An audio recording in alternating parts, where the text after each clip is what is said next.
CultureMobile, an employee initiative of the BMW Group, since 2003, the literature podcast of CultureMobile. The man I want to read a short story by today does not need an introduction, just like many of those writers that I was fortunate enough to read stories of to you. David Copperfield, A Christmas Carol, Oliver Twist, Great Expectations, A Tale of Two Cities. Yes, you guessed it right. I'm talking about Charles Dickens, who was famous during his lifetime.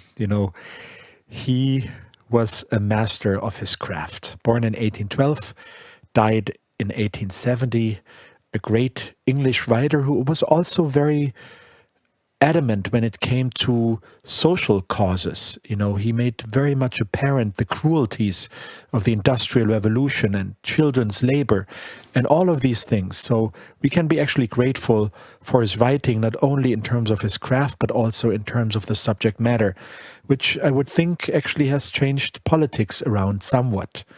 He also is in that very rare category in which also Franz Kafka resides, because Kafkaesque has turned into an adjective just the way that Dickensian has turned into a term describing something that is reminiscent of Dickens's writing and of his characters. And he's full of humor, he's full of satire, he's full of great twists and turns, and very much enjoyable to read. So out of his many, many short stories, he wrote 15 novels and 5 novellas, which you all have to read yourself to delve into the genius that this man really was. He wrote many, many short stories. And one that I want to read to you is called The Signal Man. And it was published in 1866. Again, we're with the supernatural. We haven't left the world of H.P. Lovecraft, the episode that came right before him. And again, we have to see whether we truly are superstitious or we don't believe in these sort of things. It's just a very, very, what is it? Haunting setup, haunting setting in which the Signal Man is happening. The Signal Man is working, of course, for the railway, and he has a station right before a very remote station, right before a tunnel in an area where usually people don't go to. So just imagine, in the countryside, mid-19th century, a tunnel for a railway. So that's the setting. And just have your imagination take it from there. The Signal Man by Charles Dickens. Hello, below there. When he heard a voice thus calling to him, he was standing at the door of his box, with a flag in his hand, furled round its short pole. One would have thought, considering the nature of the ground, that he could not have doubted from what quarter the voice came, but instead of looking up, where I stood on the top of the steep cutting nearly over his head, he turned himself about and looked down the line. There was something remarkable in his manner of doing so, though I could not have said for my life what.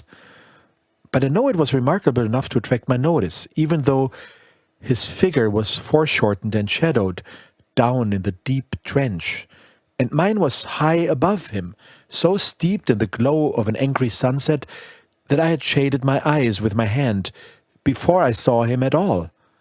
Hello, below. From looking down the line, he turned himself about again and, raising his eyes, saw my figure high above him. Is there any path by which I can come down and speak to you?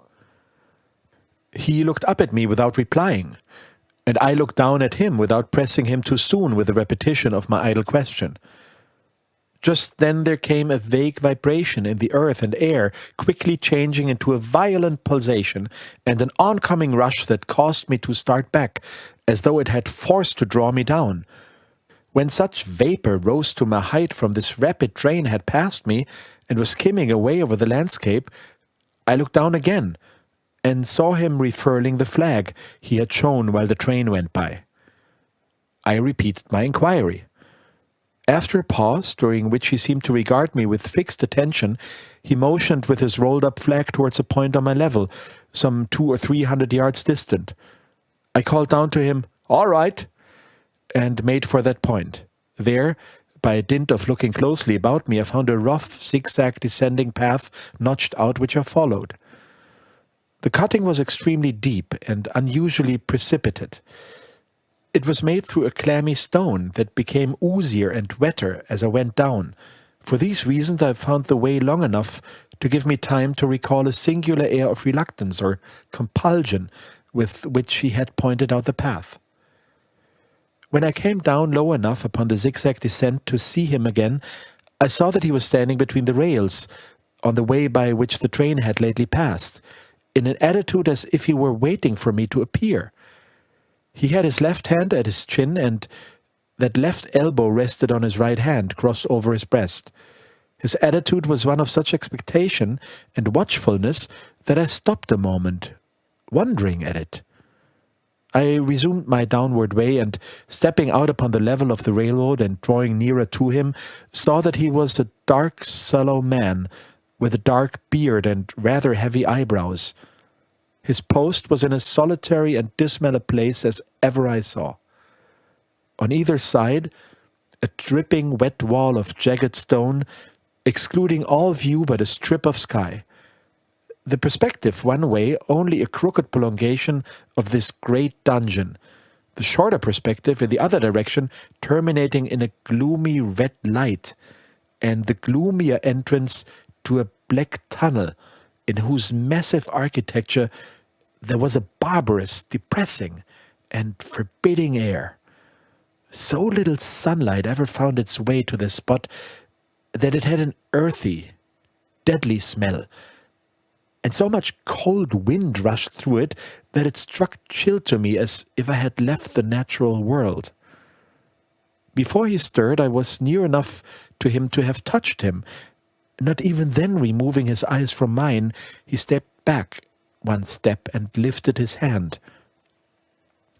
"This was a lonesome post to occupy," I said, "and it had riveted my attention when I looked down from up yonder. A visitor was a rarity, I should suppose, not an unwelcome rarity, I hoped. In me he merely saw a man who had been shut up with narrow limits all his life, and who, being at last set free, had a newly awakened interest in these great works. To such purpose I spoke to him, but I am far from sure of the terms I used, for, besides that I am not happy in opening any conversation, there was something in the man that daunted me. He directed a most curious look towards the red light near the tunnel's mouth, and looked all about it, as if something were missing from it, and then looked at me. That light was part of his charge, was it not? He answered in a low voice, "Don't you know it is?" The monstrous thought came into my mind as I perused the fixed eyes and the saturnine face, that this was a spirit, not a man. I have speculated since whether there may have been infection in his mind. In my turn I stepped back, but in making the action I detected in his eyes some latent fear of me. This put the monstrous thought to flight.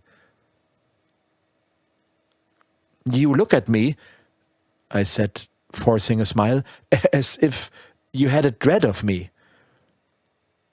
"I was doubtful," he returned, "whether I had seen you before." "Where?" He pointed to the red light he had looked at. "There?" I said.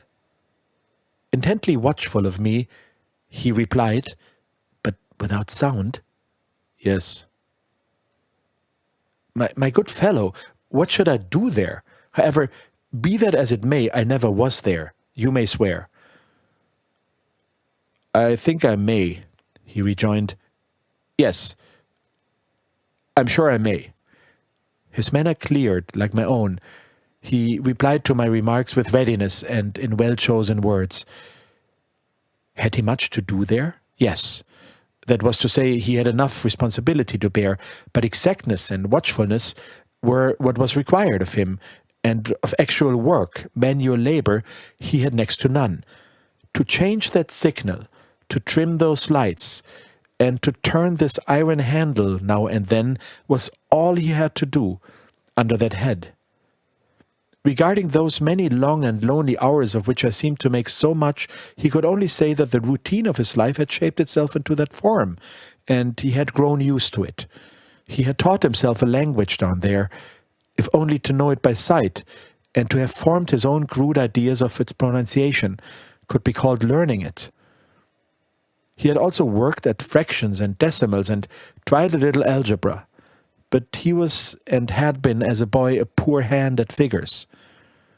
Was it necessary for him, when on duty, always to remain in that channel of damp air, and could he never rise into the sunshine from between those high stone walls? Why, that depended upon times and circumstances. Under some conditions there would be less upon the line than under others, and the same held good as to certain hours of the day and night. In bright weather he did choose occasions for getting a little above these lower shadows, but being at all times liable to be called by his electric bell, and at such times listening to it with redoubled anxiety, the relief was less than I would suppose. He took me into his box, where there was a fire, a desk for an official book in which he had to make certain entries, a telegraphic instrument with its dial, face, and needles, and the little bell of which he had spoken. On my trusting that he would excuse the remark that he had been well educated, and, I hoped I might say without offence, perhaps educated above that station, he observed that instances of slight incongruity in such wise would rarely be found wanting among large bodies of men. That he had heard it was so in workhouses, in the police force, even in that last desperate resource, the army. And he knew it was so, more or less, in any great railway staff. He had been, when young, if I could believe it, sitting in that hut, he scarcely could, a student of natural philosophy, and had attended lectures. But he had run wild, misused his opportunities, gone down, and never risen again. He had no complaint to offer about that. He had made his bed, and he lay upon it. It was far too late to make another. All that I've here condensed he said in a quiet manner, with his grave dark regards divided between me and the fire. He threw in the word "sir" from time to time, and especially when he referred to his youth, as though to request me to understand that he claimed to be nothing but what I found him. He was several times interrupted by the little bell, and had to read off messages and send replies. Once he had to stand without the door, and display a flag as a train passed, and make some verbal communication to the driver. In the discharge of his duties, I observed him to be remarkably exact and vigilant, breaking off his discourse at a syllable, and remaining silent until what he had to do was done. In a word, I should have set this man down as one of the safest of men to be employed in that capacity. But for the circumstance that, while he was speaking to me, he twice broke off with a fallen colour, turned his face towards the little bell when it did not ring, opened the door of the hut, which was kept shut to exclude the unhealthy damp, and looked outward towards the red light near the mouth of the tunnel. On both of these occasions he came back to the fire with the inexplicable air upon him which I had remarked, without being able to define when we were so far asunder. Said I, when I rose to leave him, "You almost make me think that I have met with a contented man." I am afraid I must acknowledge that I said it to lead him on. "I believe I used to be so," he rejoined in the low voice in which he had first spoken. "But I am troubled, sir. I am troubled." He would have recalled the words if he could. He had said them, however, and I took them up quickly. "With what? What is your trouble?" "It is very difficult to impart, sir. It is very, very difficult to speak of. If ever you make me another visit, I will try to tell you." But I expressly intend to make you another visit. Say, when shall it be? I go off early in the morning, and I shall be on again at 10 tomorrow night, sir. I will come at 11. He thanked me and went out at the door with me. I'll show my white light, sir, he said in his peculiar low voice, till you have found the way up. When you have found it, don't call out, and when you are at the top, don't call out. His manner seemed to make the place strike colder to me, but I said no more than, very well. And when you come down tomorrow night, don't call out. Let me ask you a parting question. What made you cry, hello, below there, tonight? Heaven knows, said I. I cried something to that effect. Not to that effect, sir. Those were the very words. I know them well. Admit those were the very words. I said them, no doubt, because I saw you below. For no other reason? What other reason could I possibly have? You had no feeling that they were conveyed to you in any supernatural way? No. He wished me good night and held up his light. I walked by the side of the down line of rails with a very disagreeable sensation of a train coming behind me until I found the path. It was easier to mount than to descend, and I got back to my inn without any adventure. Punctual to my appointment, I placed my foot on the first notch of the zigzag next night as the distant clocks were striking 11. He was waiting for me at the bottom, with his white light on. I have not called out, I said, when we came close together. May I speak now? By all means, sir. Good night, then, and here's my hand. Good night, sir, and here's mine. With that we walked side by side to his box, entered it, closed the door, and sat down by the fire. I have made up my mind, sir, he began, bending forward as soon as we were seated and speaking in a tone but a little above a whisper, that you shall not have to ask me twice what troubles me. I took you for someone else yesterday evening. That troubles me. That mistake? No, that someone else. Who is it?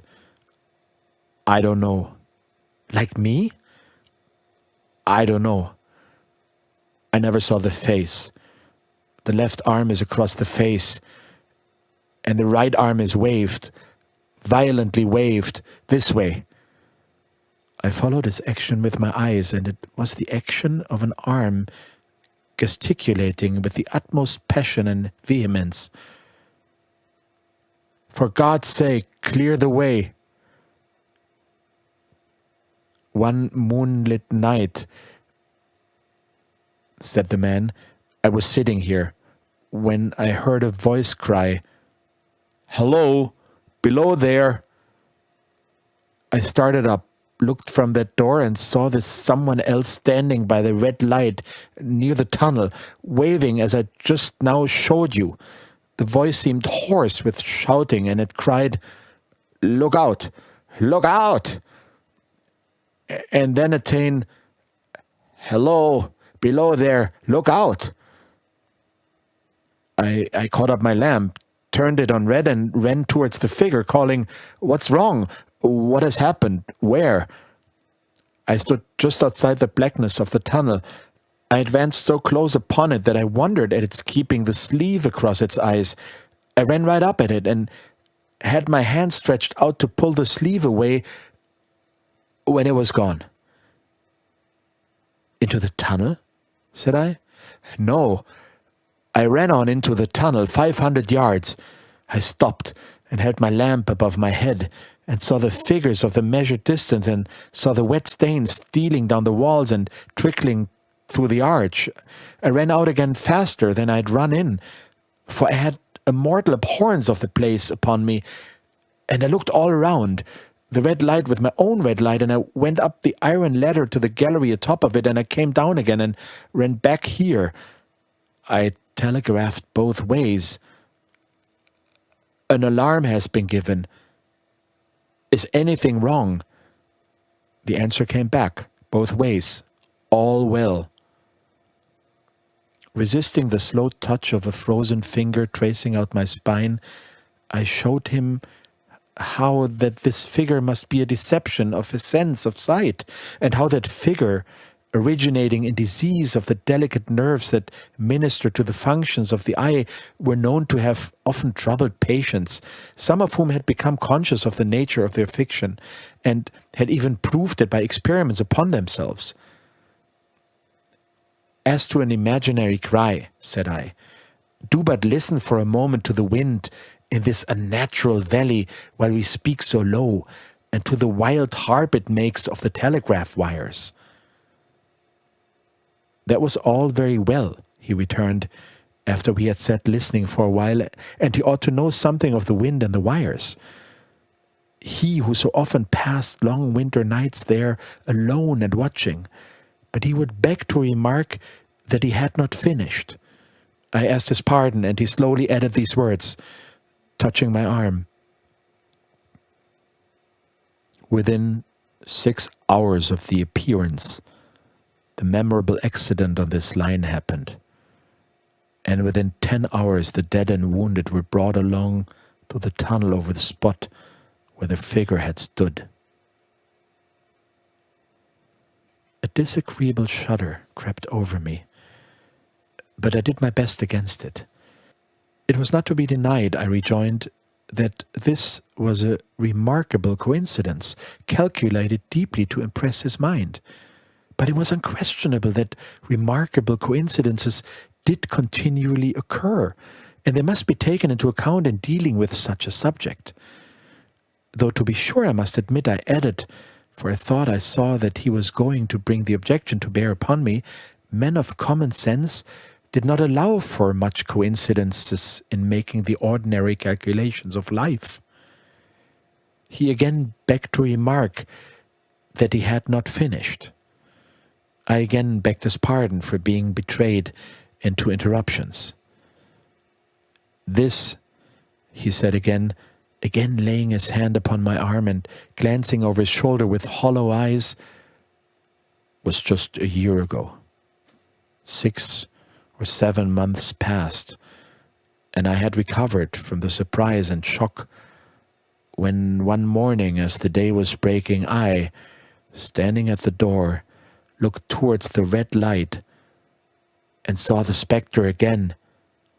He stopped with a fixed look at me. Did it cry out? No. It was silent. Did it wave its arm? No. It leaned against the shaft of the light with both hands before the face, like this. Once more I followed his action with my eyes. It was an action of mourning. I have seen such an attitude in stone figures on tombs. Did you go up to it? I came in and sat down, partly to collect my thoughts, partly because it had turned me faint. When I went to the door again, daylight was above me and the ghost was gone. But nothing followed? Nothing came of this? He touched me on the arm with his forefinger twice or thrice, giving a ghastly nod each time. That very day, as a train came out of the tunnel, I noticed at a carriage window on my side what looked like a confusion of hands and heads, and something waved. I saw it just in time to signal the driver stop. He shut off and put his brake on, but the train drifted past here 150 yards or more. I ran after it, and as I went along, heard terrible screams and cries. A beautiful young lady had died instantaneously in one of the compartments, and was brought in here and let down on this floor between us.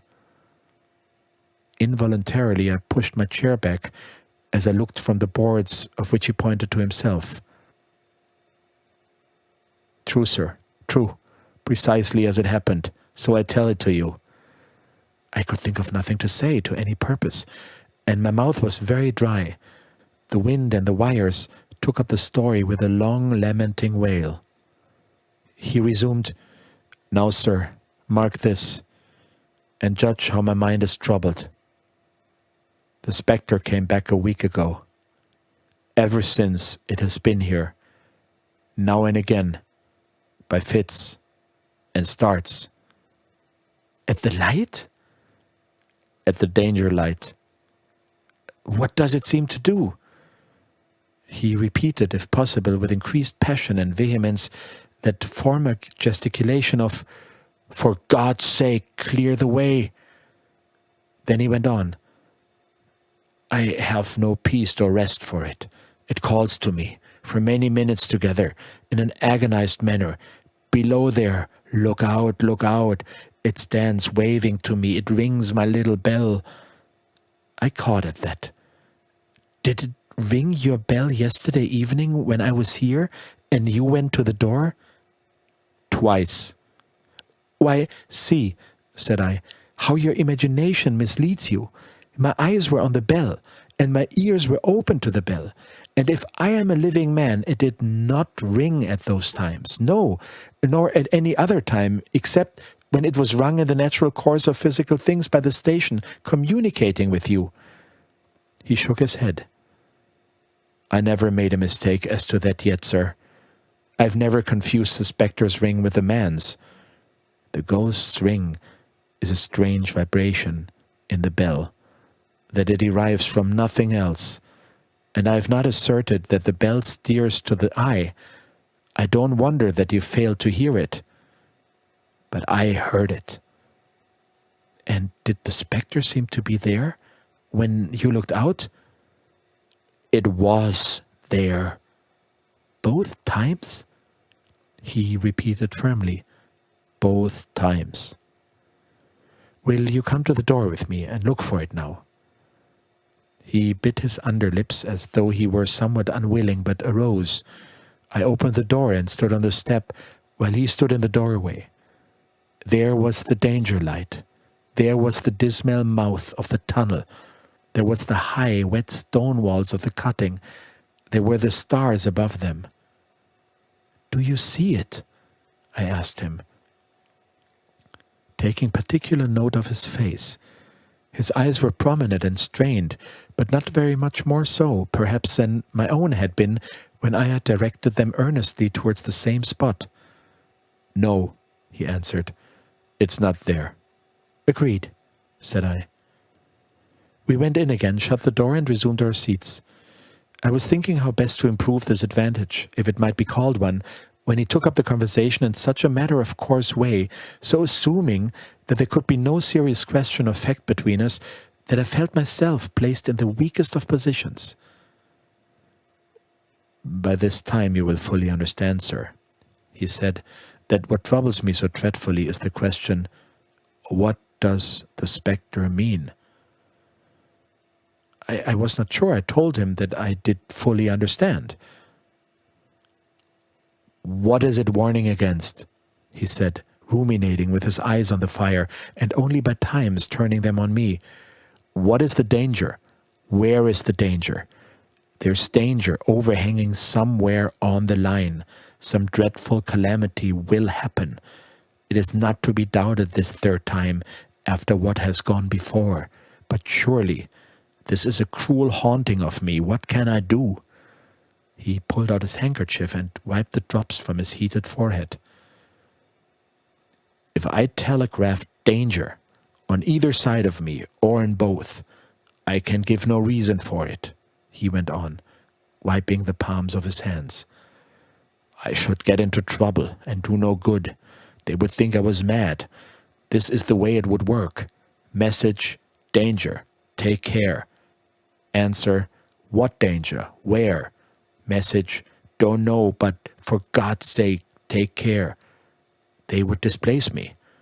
What else could they do?" His pain of mind was most pitiable to see. It was the mental torture of a conscientious man oppressed beyond endurance by an unintelligible responsibility involving life. "When it first stood under the danger light," he went on, putting his dark hair back from his head and drawing his hands outward across and across his temples in an extremity of feverish distress, "why not tell me where that accident was to happen? If it must happen, why not tell me how it could be averted? If it could have been averted, when on its second coming it hit its face, why not tell me instead, she is going to die, let them keep her at home? If it came on those two occasions only to show me that its warnings were true, and so to prepare me for the third, why not warn me plainly now? And I, Lord help me, a mere poor signalman on this solitary station, why not go to somebody with credit to be believed and power to act? When I saw him in this state, I saw that for the poor man's sake, as well as for the public safety, what I had to do for the time was to compose his mind. Therefore, setting aside all question of reality or unreality between us, I presented to him that whoever thoroughly discharged his duty must do well, and that at least it was his comfort that he understood his duty, though he did not understand these confounding appearances. In this effort I succeeded far better than in the attempt to reason him out of his conviction. He became calm. The occupations incidental to this post, as the night advanced, began to make larger demands on his attention, and I left him at 2 a.m. I had offered to stay through the night, but he would not hear of it. That I more than once looked back at the red light as I ascended the pathway, that I did not light the red light, and that I should have slept but poorly if my head had been under it, I see no reason to conceal. Nor did I like the two sequences of the accident and the dead girl. I see no reason to conceal that either. But what ran most in my thoughts was the consideration, how ought I to act, having become the recipient of this disclosure? I had proved the man to be intelligent, vigilant, painstaking, and exact. But how long might he remain so, in his state of mind? Though in a subordinate position, still he held a most important trust, and would I, for instance, like to stake my own life on the chances of his continuing to execute it with precision?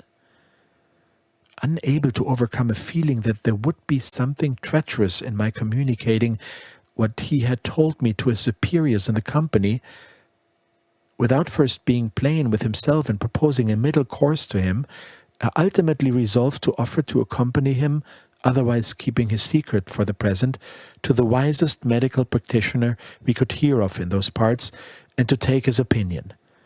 A change in his time of duty would come round the next night, he had apprised me, and he would be off an hour or two after sunrise and on again soon after sunset. I had appointed to return accordingly. Next evening was a lovely evening, and I walked out early to enjoy it. The sun was not yet quite down when I traversed the field path near the top of the deep cutting. I would extend my walk for an hour, I said to myself. Half an hour on and half an hour back, and it would then be time to go to my signalman's box. Before pursuing my stroll, I stepped to the brink and mechanically looked down from the point from which I had first seen him. I cannot describe the thrill that seized upon me when, close at the mouth of the tunnel, I saw the appearance of a man with his left sleeve across his eyes, passionately waving his right arm.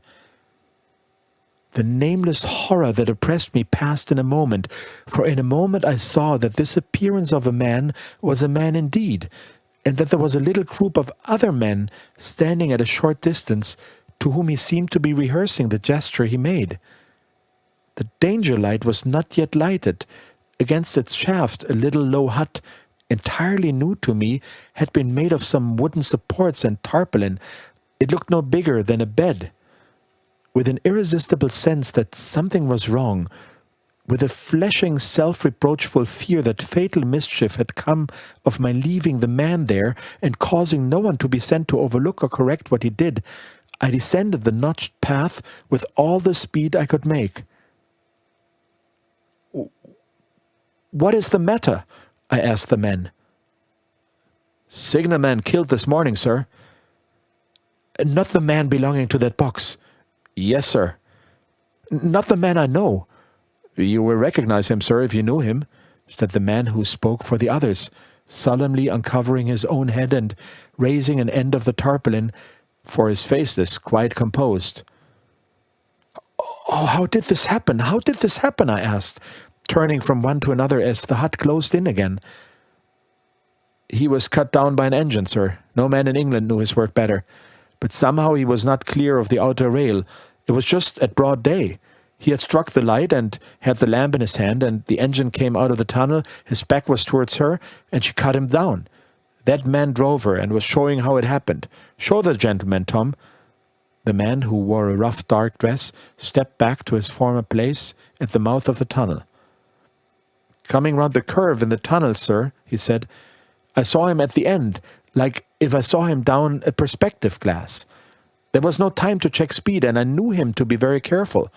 As he didn't seem to take heed of the whistle, I shut it off when we were running down upon him and called to him as loud as I could call."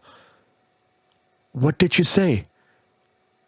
"I said, 'Below there, look out, for God's sake, clear the way.' I started. It was a dreadful time, sir.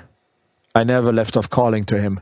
I put this arm before my eyes not to see, and I waved this arm to the last, but it was no use." Without prolonging the narrative to dwell on any of its curious circumstances more than any other, I may, in closing it, point out the coincidence that the warning of the engine driver included. Not only the words which the unfortunate signalman had repeated to me as haunting him, but also the words which I myself, not he, had attached, and that only in my own mind, to the gesticulation he had imitated.